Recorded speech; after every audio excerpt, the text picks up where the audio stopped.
Who better to discuss everything RNC and Trump with than two former members of the Trump administration, who thankfully are no longer supporters of Donald J. Trump? Sarah Mathews served as the former president's White House deputy press secretary and campaign spokesperson until she resigned shortly after the January 6th attack on the U.S. Capitol. In her resignation statement, Sarah said, "Our nation needs a peaceful transfer of power." Olivia Troye, on the other hand, quit her job in the administration many months before the January 6th attack. At the time, she served as advisor to former Vice President Mike Pence on counterterrorism and homeland security. She was also a member of the White House coronavirus task force until she left her position in July of 2020. Olivia quit over Trump's response to the pandemic that he was praising himself for at the RNC on Thursday night. Olivia, Sarah, thank you for joining me on Mehdi Unfiltered. Sarah, let me start with you. Watching your former boss in Milwaukee on stage, was that a new tone for you? So we saw a new tone from Trump that maybe lasted the first 10 or 15 minutes of his speech. Look, him recounting his near-death experience with the attempted assassination was gripping. And it was his first time telling the American people the story from his perspective on air. And there was a little bit of unity there. He said that he was going to be a president for not half of America, but all Americans. But the unity that we were promised from the Trump campaign quickly faded as we got later into the speech, where he started saying things like crazy Nancy Pelosi, Democrats cheat in the elections. He said that all the investigations against him were witch hunts. And it seemed like he was reverting to his usual campaign rally speech, and it wasn't that inspiring. I didn't really hear a vision for the American people or him talking about the problems that they are facing. And it seemed to just be all about him. And so I think that the unifier that we were promised lasted for, like I said, 10 or 15 minutes. And then Trump is always going to be Trump and revert to his old ways. Olivia, 10 to 15 minutes of a 90-minute speech. It was an epically long speech. I wanted to go to bed, and he wouldn't stop going. You worked for the man. Were you surprised when, I don't know, Hannibal Lecter made an appearance from the campaign rallies? Because a lot of journalists, not me, but a lot of journalists were like, oh, we didn't expect this. We were told he was going to be unifying. You worked for the man. Were you surprised?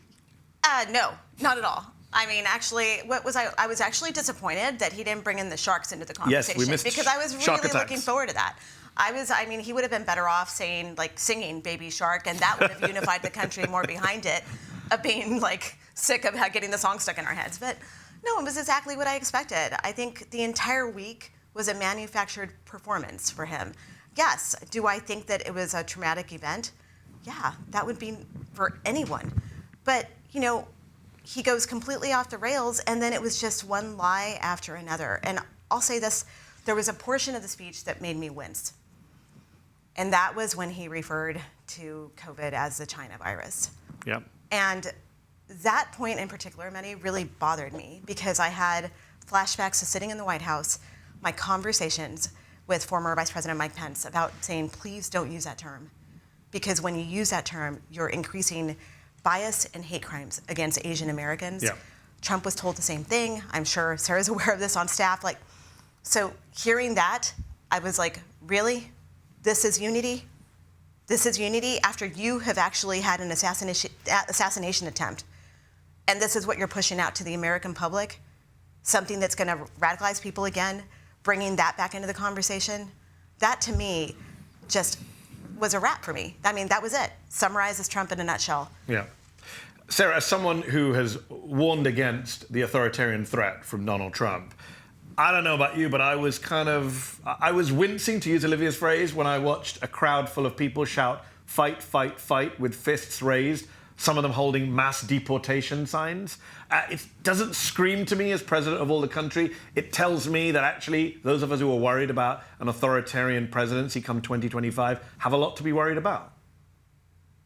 Yeah, I found one of the most kind of shocking moments to me during the speech was when Trump claimed that he is the one who's actually saving democracy. Yes. And gave me quite a chuckle. Because we know from looking at Project 2025 what his plans are for a second Trump term and how he would upend our democracy as we know it. And then, as you mentioned, seeing the signs in the crowd that are saying mass deportations and calling for things like that, that's not a quite unifying message either. And so I just found it hilarious that it seemed like some in the media took the bait from the Trump campaign where they said that he ripped up the old speech and that it was going to be this unifying message and that he was a changed man. And what we saw on display is that, sure, did this experience probably change him in some ways? I have to imagine that coming that close to death would. But at the end of the day, Trump is still Trump. And I think that moving forward, he's still going to use the same dangerous rhetoric that we've seen from him in his campaign rallies. And I don't think that his platform has changed that much. So, Olivia, on the subject of platform and policy, I mean, Sarah rightly brought up Project 2025, which people are rightly worried about. Question to you, though. We talk a lot about policy, but with Trump, the bigger problem always is not policy. It's actually him personally, as a person, and the people he surrounds himself with. Yes. I've been talking to a lot of people who say, well, we survived one term of Trump, we can survive another. And it's like, but there's not going to be a Rex Tillerson or a Jim Mattis or a Mike Pence who I've criticized a lot, but on January 6th, at least he did what J.D. Vance says he wouldn't do. J.D. Vance, the new running mate, has said he would have done what Trump asked him to do. Those people won't be there. There'll be a lot of really extreme people. We're talking about General Michael Flynn possibly returning to the cabinet. We're talking about, the Kash Patels of this world, very extreme people. And we saw at this RNC, we saw convicted criminals like Peter Navarro on stage. We saw Paul Manafort walking around the convention hall. Donald Trump was introduced by Dana White, a man who's on tape hitting his partner. Kid Rock, Hulk Hogan, all of whom have used the N-word. I mean, these are not very nice people. They're kind of people who push dangerous rhetoric. They're the kind of people who make threats against people they don't like.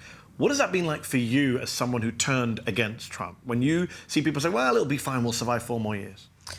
It's incredibly frustrating. And I'll tell you this, I worked with a lot of incredible people that were there to try and do the right thing in the first Trump administration. But what I saw over time was people changed and people transformed and people started to fall in line. And so when I hear, I hear a lot of talk about democracy and authoritarianism, and I do hear those comments from people, even, think tank people, academics who say, but the public service and others, people will hold the line. Well, I'm concerned about that because people eventually, it's fear. It's fear about being persecuted against. It's fear about becoming a target. It's fear about what is going to happen with that executive order that I saw the draft, I know many others saw the draft of, when it comes to personnel across the government, where they were going to start installing loyalists and removing all the policy people, Schedule F, which is embedded into Project 2025, yes. Right? There are a lot of policies that were done in the Trump administration that were started that are engulfed in that plan. So regardless of whether they want to distance from it or not, those authors were there the first time around. They were already trying to do it.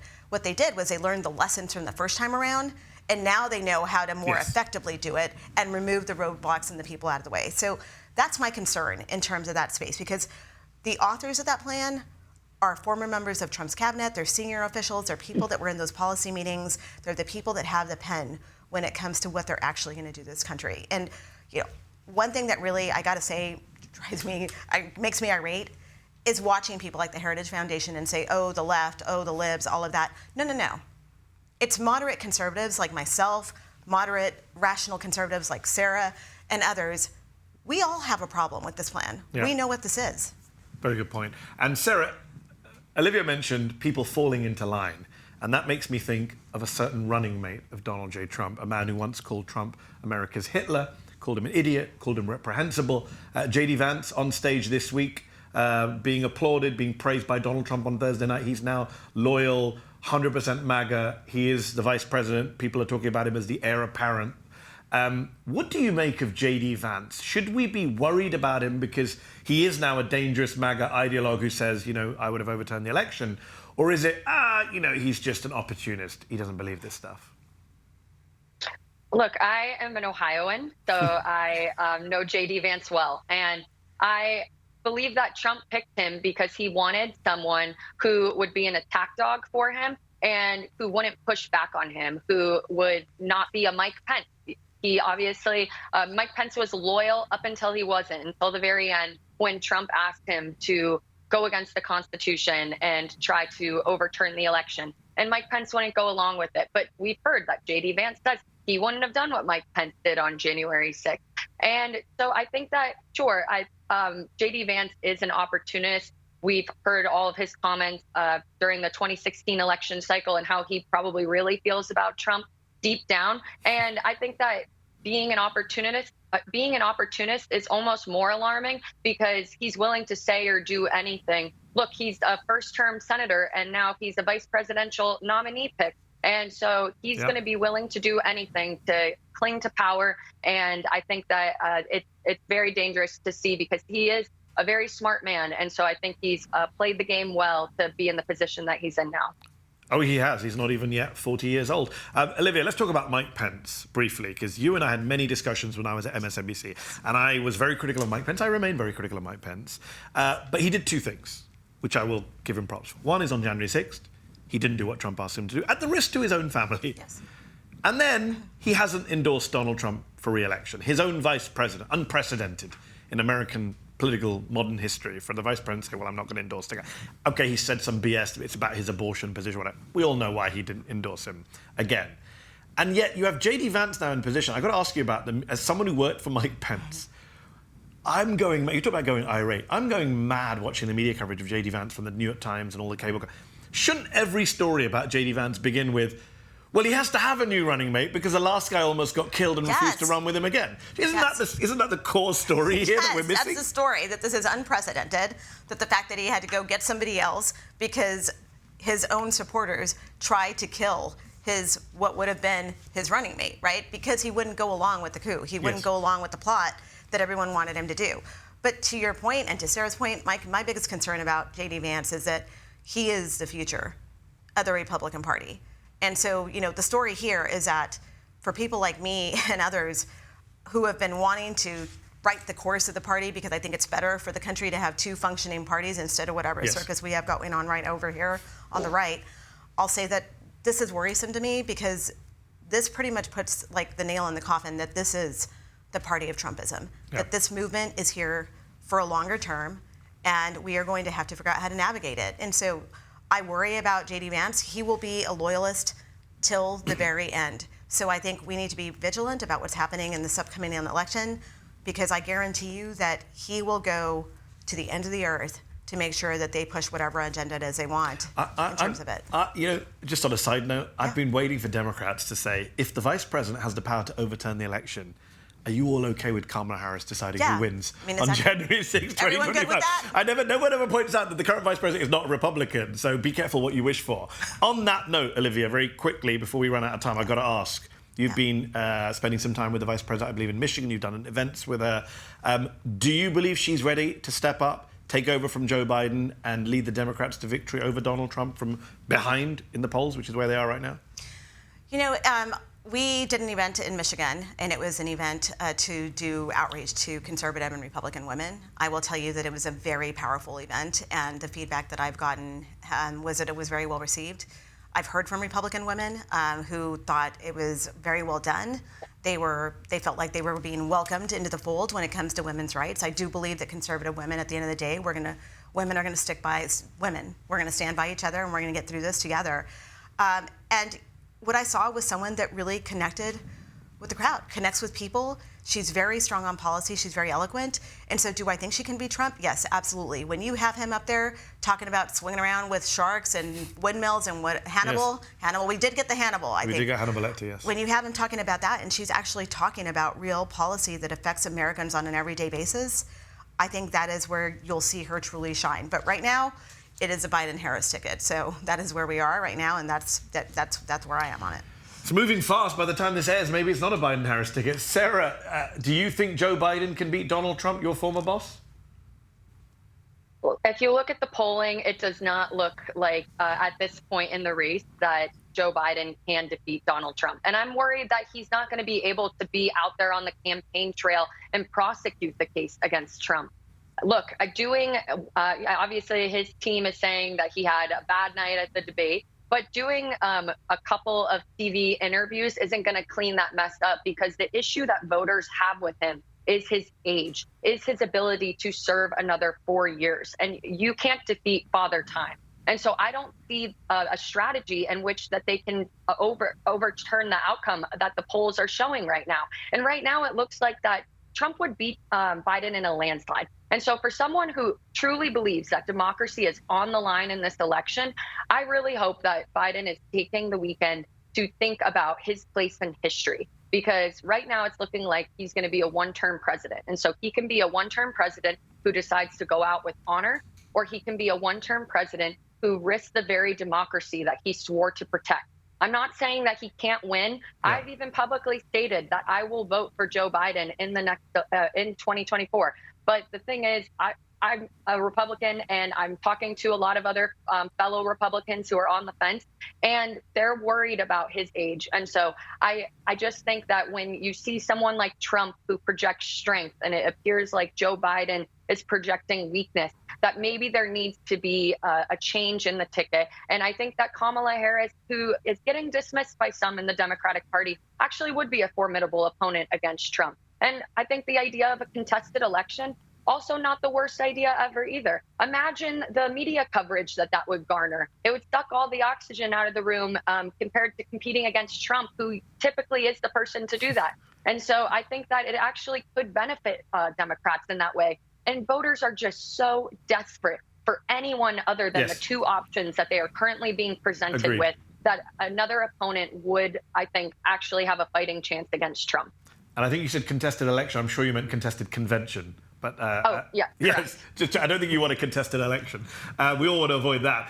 Just to end, I got to ask, I've interviewed you both before individually and asked you this question before, but I want to ask here, especially because we're in a very different moment right now, especially for our Zeteo viewers watching at home, who might look at this panel and say, well, you two were part of the problem. Both of you worked for Donald Trump when a lot of the rest of us were saying, you know, Sarah just said you're going to vote for Joe Biden in 2024.